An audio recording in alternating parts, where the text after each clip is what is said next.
Saka ba sa mga tao na gustong magkaroon ng memorable experience kasama ng partner mo? Yes, tama po yung narinig mo. Memorable experience. Yung maaalala nyo kahit pa tumanda kayong dalawa. At isa dito yung pakiramdam na talagang maglilift yung puso mo dahil talagang nag-enjoy ka sa mga ginawa niyo. Gusto mo ng ganon?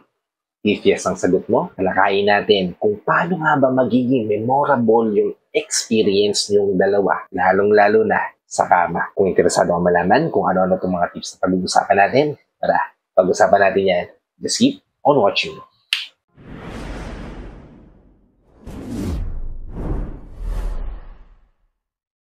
Hi, I'm Gary Rimo at gumagawa ko ng mga videos na katulad nito para matulungan ka na maging best version ng sarili mo. Para syempre, maibigay mo yung best self mo sa taong mahal mo. Kaya kung bago pa lang dito sa channel ko, please consider liking this video.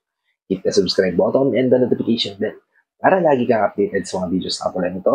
I-upload pa natin sa inaharap. Well, kung tatanungin niyo ako kapatid, na-experience ko na to at talagang hindi ko makakalimutan for an entire life siguro yung ganitong pakiramdam. Minsan nga pag naaalala ko, napapangiti pa rin ako kasi talagang the best yun. Kaya kung gusto mo maramdaman o maranasan din to, o magkaroon ng memorable experience kasama ng partner mo sa kama, ito yung mga dapat mong gawin.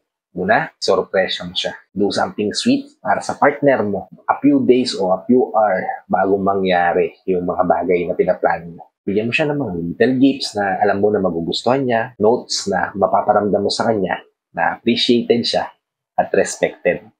Ikalawa, pakita mo at iparamdam mo sa partner mo na gusto mo siya.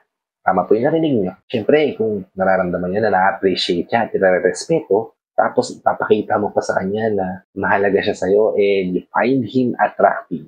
Then kapatid, malaking bagay yan para maboost yung confidence niya, na ayain ka at magkaroon ng best experience together. Pero hindi to one-sided. Dapat dalawa kayo na paparamdam na mahalaga ang isa't isa para sa inyo. Okay? Sige tayo sa ikatlo. Paramdam mo na excited ka at masaya ka sa mga posibleng mangyari sa inyo ng magkasama. Kapag nakakaramdam ka ng happiness, sabihin mo sa kanya, pakita mo sa kanya, iparamdam mo sa kanya. Para ma-feel at maramdaman niya na yung mga ginagawa niyong bagay, nagiging dahilan para magkaroon kayo ng good time. Ikaapat, magbigayan kayo.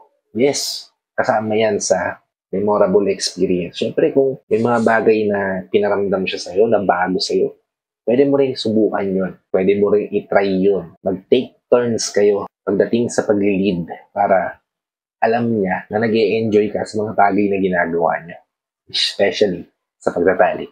Okay? Proceed tayo sa ikalima. Sumubo kayo ng mga bagong bagay. Siyempre, kung may experience ka na sa mga ganito, mas mainam na nagtatry kayo ng something para hindi paulit-ulit at nagiging casual lang yung mga bagay-bagay. By trying something new, mas may enhance yung giggle factor sa relasyon niyo.